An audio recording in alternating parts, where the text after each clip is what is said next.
Well, hey, everybody, I'm so glad that you're with us today because of everything that we're going to be learning about the issue of conflict. But before I jump into the message today, I probably need to explain to you why you're having to watch this on video rather than seeing me in person. A lot of you probably already know this, but I want to make sure that everyone's in the loop. I want to let you know that I'm right now about 2 weeks in to a 6-week sabbatical. I had a sabbatical that was offered to me when I started working here at Mosaic almost 6 years ago now. From the very beginning, the elders who hired me and the guys who serve as elders right now at Mosaic Church, they have always believed that it's really, really important for a pastor to be healthy.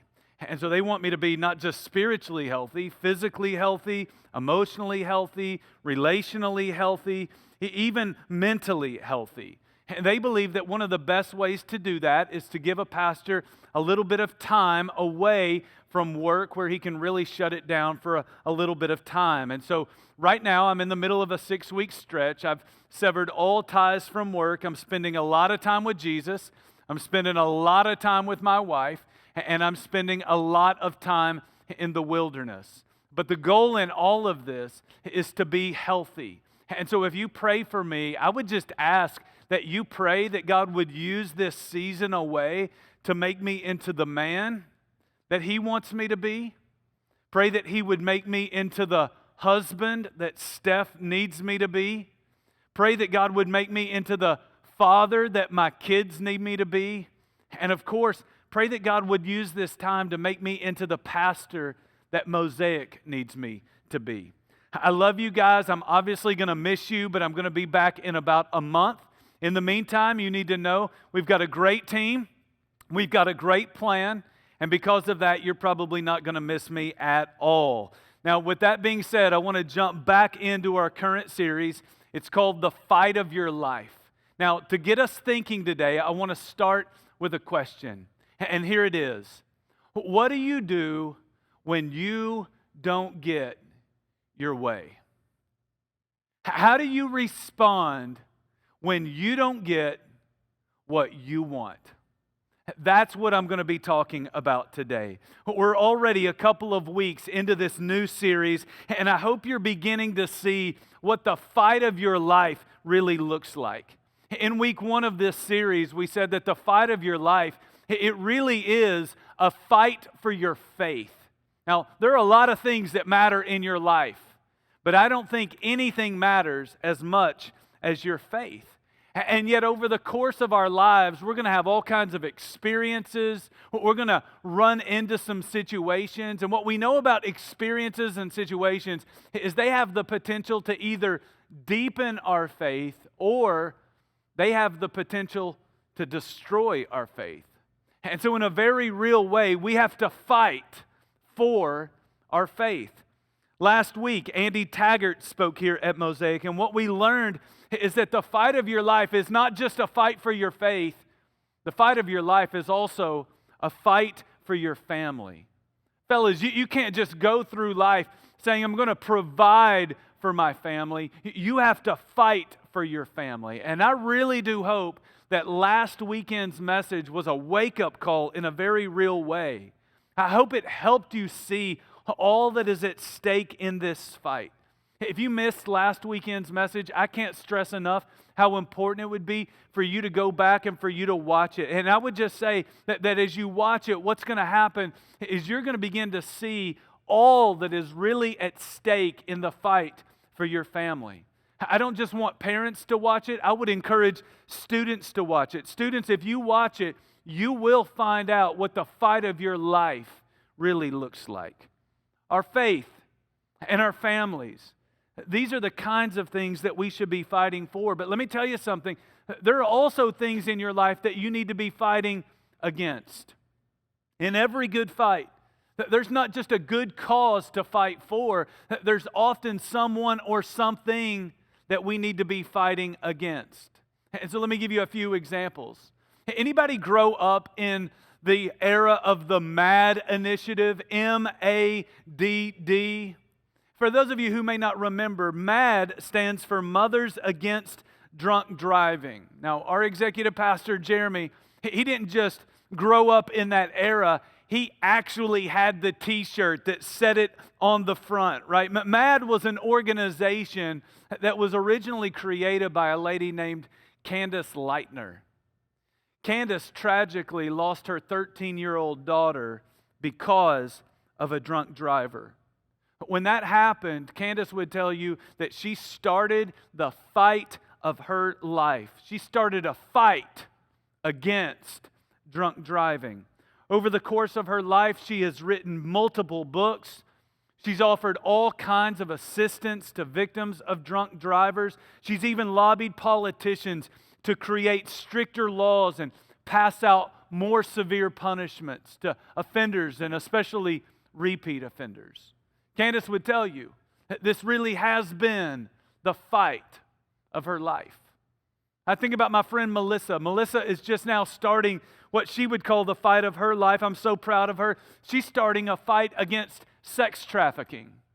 So what she's done is she's gone out, she's already raised over $1 million, she's secured a plot of land, and she's in the process of building a facility that will serve as a safe harbor for women who are trying to get out of a kind of slavery that may be one of the worst kinds of slavery imaginable. I think about people like those out at Home of Grace, right here in our own backyard. Those people are out there and they're in the fight of their life. Home of Grace is constantly fighting against addiction and substance abuse. You see, the fight of your life is not just about what you're fighting for, it's often about what you are fighting against. Now, there are going to be times in your life when you're fighting against things that are out there. Things like sex trafficking or things like drunk driving. But I don't want you to miss this today. There are a lot of times when we're not just fighting against things that are out there. There are many times when we need to be fighting against the things that are in here. Because the things that are in here, as we're going to see today, they're the things that ruin our life because they're constantly creating all kinds of unnecessary conflict. Before we get into John chapter 11 today, I want to read to you 3 verses that explain everything that we're going to see in John chapter 11 today. These 3 verses are found in the book of James chapter 4, verses 1 through 3. Listen to what he says. James asked the question, "What causes fights and quarrels among you? Don't they come from your desires that battle within you? You desire, but you do not have, so you kill. You covet, but you cannot get what you want, so you quarrel and fight. You do not have because you do not ask God. When you ask, you do not receive because you ask with wrong motives, that you may spend what you get on your pleasures." Have you ever thought about all of the unnecessary conflict that is so much a part of our lives? Do you ever find yourself sitting at home at the end of a long, hard day, or maybe even the end of a long, hard week, and the kids are just bickering and fighting and yelling at one another? And do you ever find yourself in that situation and you just think to yourself, can't we all just get along? People fight all the time and all around us. A husband and a wife fight. Why? Because one of them is not getting what they want. She wants more time. She wants more conversation. She wants a little bit more help around the house. And we know what he wants, if you know what I'm saying. And so they end up fighting because one of them or both of them are not getting what they want. It really is that simple. James said the fighting and quarreling come from the desires that battle within you. Husbands and wives fight. Parents and teenagers fight. Why? Because one of them or neither of them are getting what they want. The parent just wants the room to be clean, the homework to be done, the laundry dropped off in the laundry room, the dishes placed in the dishwasher. But if the 90s taught us anything, it taught us that kids just want to fight for the right. Help me out. To party. That's right. And when someone doesn't get what they want, what do? We fight. We fight in our families. We even fight at work. Coworkers fight with one another. Why? Because they're not getting what they want. The employee wants more money, more support, more recognition, more opportunities, more benefits. All the boss wants is to see more results. And when they don't get what they want, they fight. You see the same problem everywhere you turn in this world. So much of the conflict that we experience in our lives, it can be traced back to what James called the desires that battle within you. What did he say? He said, you desire, but you do not have, so you kill. You're getting ready to see that in the life of Jesus. James said, you covet what other people have, but you cannot get what you want, and so you quarrel and you fight. It's your own desires that are battling within you that cause so much of the unnecessary conflict in life. See, we really are our own worst enemy. This isn't just the fight of our life. You see the exact same thing in John chapter 3. The cause of the conflict is really, really clear. The religious leaders are fighting with Jesus.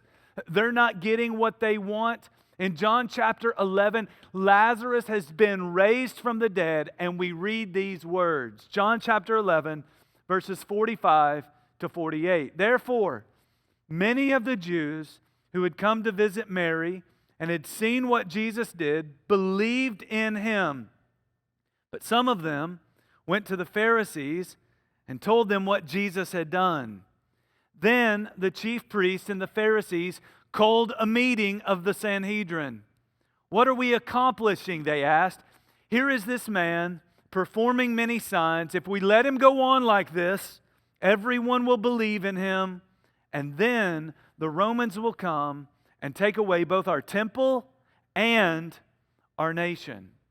Now, for context, I just want to remind you that Jesus has just brought a man back from the dead right before all of this conversation takes place. And so Lazarus, in a very real way, he's getting what he needed. He's getting another shot at life. The people who were there that were watching this miracle unfold, they end up seeing the miracle and they put their faith in Jesus, and so they also get what they needed. Not just life, they get eternal life. But there's a problem. All these other people are getting what they need, but these religious leaders, they're not getting what they want. I just want to remind us all today that other people's needs are more important than our wants. Now, that may not be the way the rest of the world lives, but that is the way that Jesus has called you and I to live.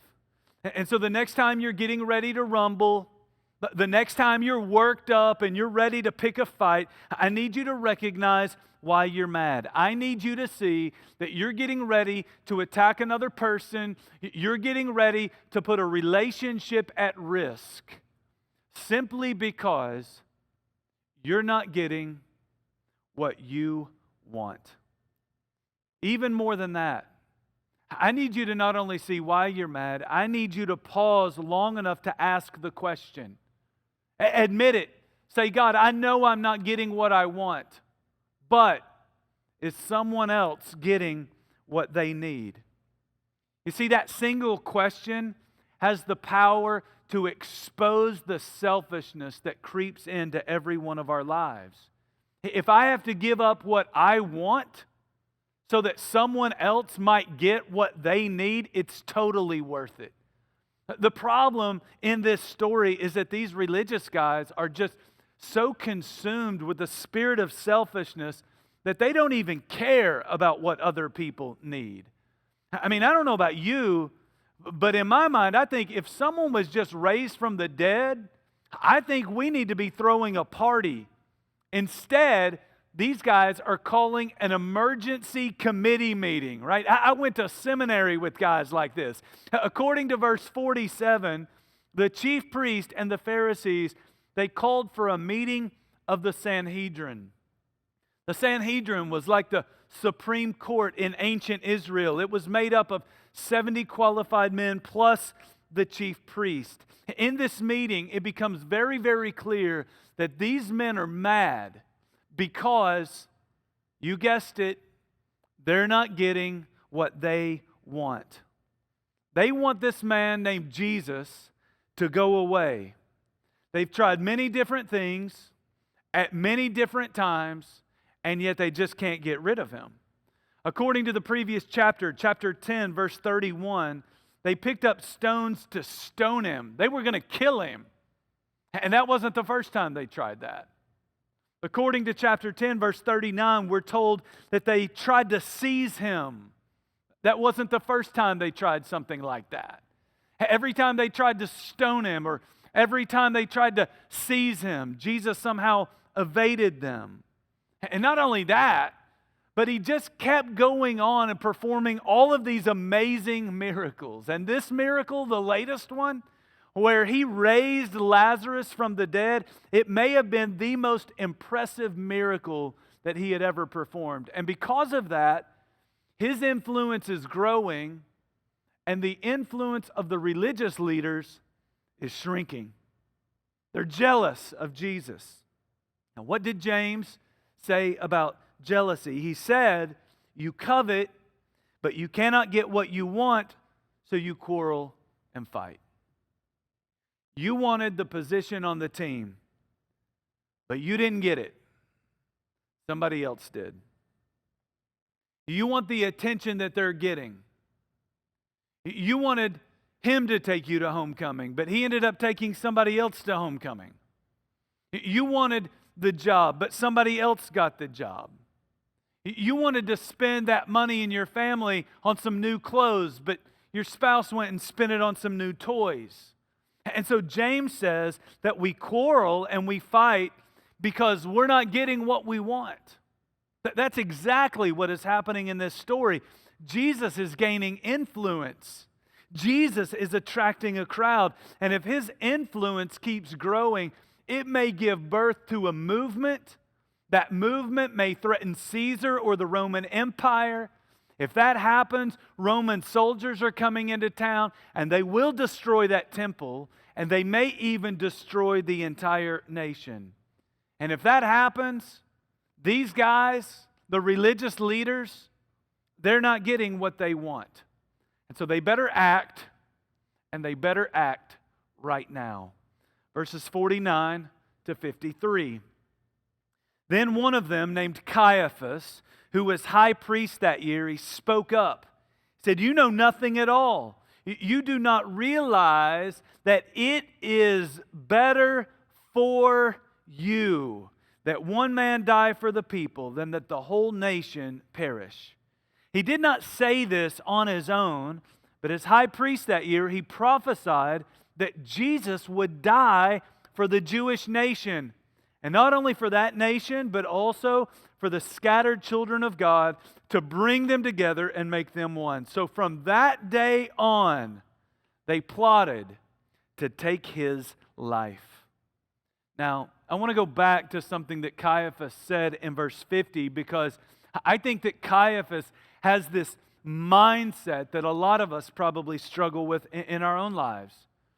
Caiaphas believed, you do not realize that it's better for you that one man die than for the people to experience and see the whole nation perish.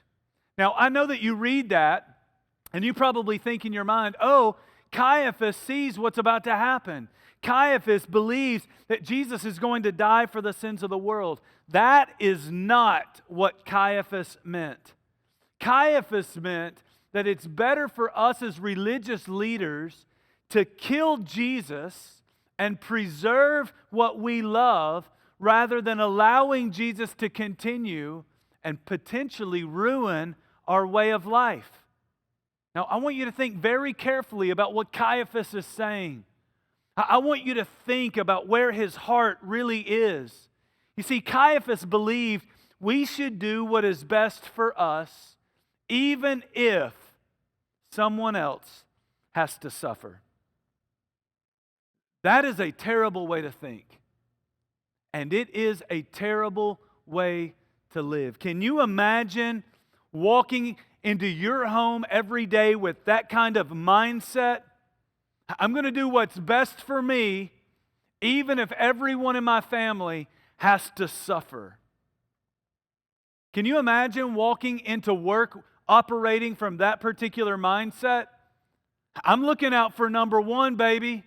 I'm going to always do what is best for me, even if it's bad for my coworkers or even if it's bad for my company. Can you imagine carrying that same mindset into your relationships with your friends? I'm doing what is best for me, even if it ends up hurting you. Man, you treat your friends like that, you're going to spend a lifetime looking for new friends, because if you live like that, you will live in conflict with people for the rest of your life. And so let me ask you a question. Now, this question is only for those of you who are followers of Jesus. If you're not a follower of Jesus, I'm going to give you a free pass on this one. But if you are a follower of Jesus, then I have to ask this question. Did Jesus ever get what he wanted? I mean, think about it. We're studying the Gospel of John. We're 11 chapters into this book. A lot of scholars would tell you that we are now in the final week of Jesus' life.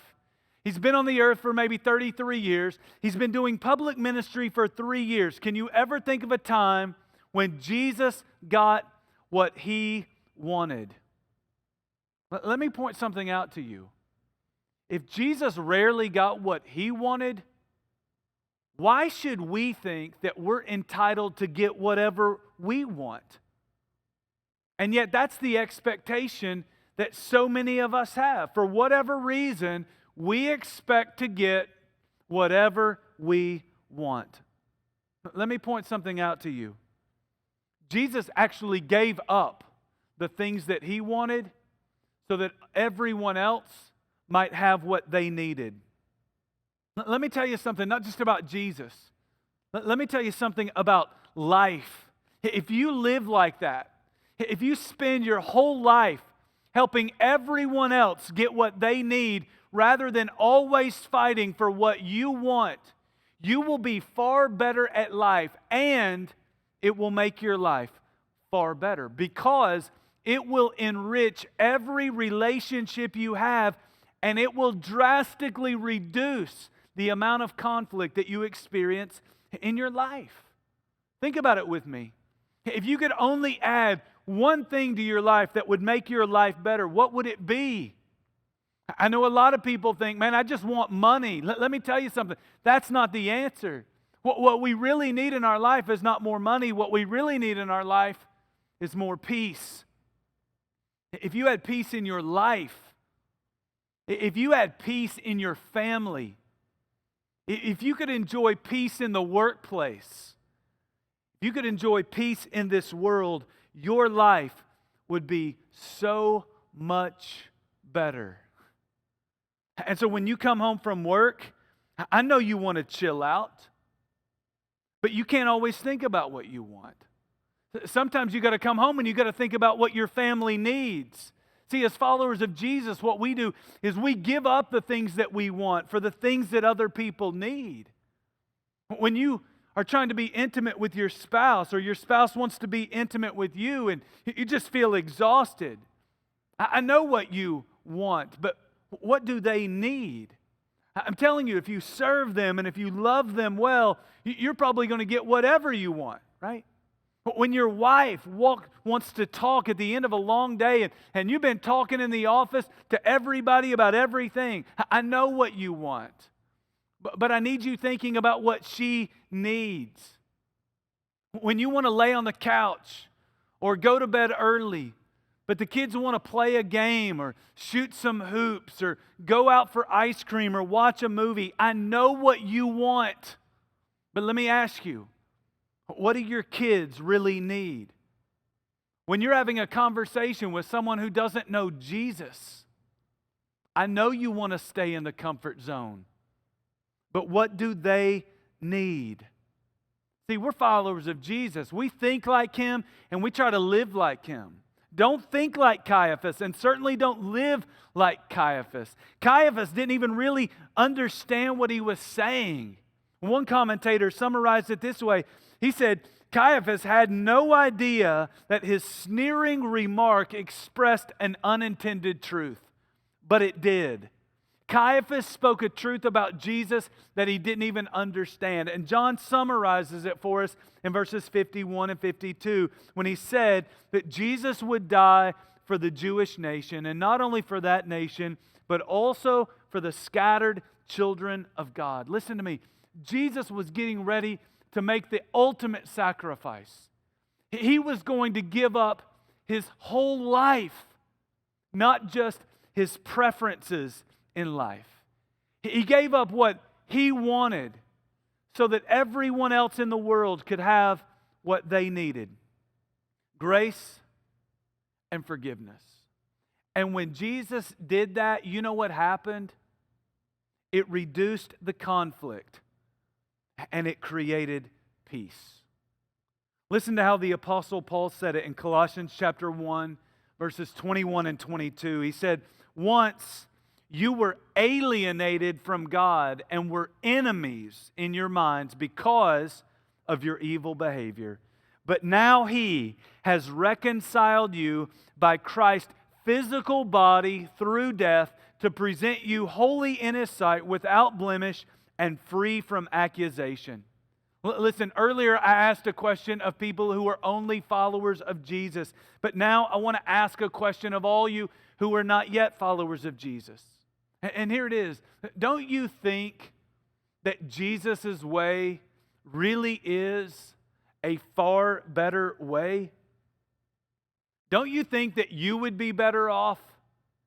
And don't you think that our world would be better off if we just lived more like Jesus? If we just said, I don't have to get everything that I want, as long as other people have everything that they need. Think with me for a minute about what would happen if we all started putting other people's needs ahead of our own desires. I'll tell you what would happen. It would change your home. It would change your friendships. It would change your workplace. It would change our community. It would change our entire world. All because we followed the example and the teachings of this incredible man named Jesus, the one who laid down his life so that you could have peace with God rather than living as an enemy with God. Will you pray with me? God, as we think about this incredible message, I think it hits home for a lot of us because a lot of us are experiencing all kinds of unnecessary conflict in our lives. And so, God, I just pray for your people. I pray, God, that we might be more like Jesus, that we might set aside our wants so that other people might have what they need. Help us to be less selfish. Help us to be more like Jesus. And I pray it all in His name. Amen.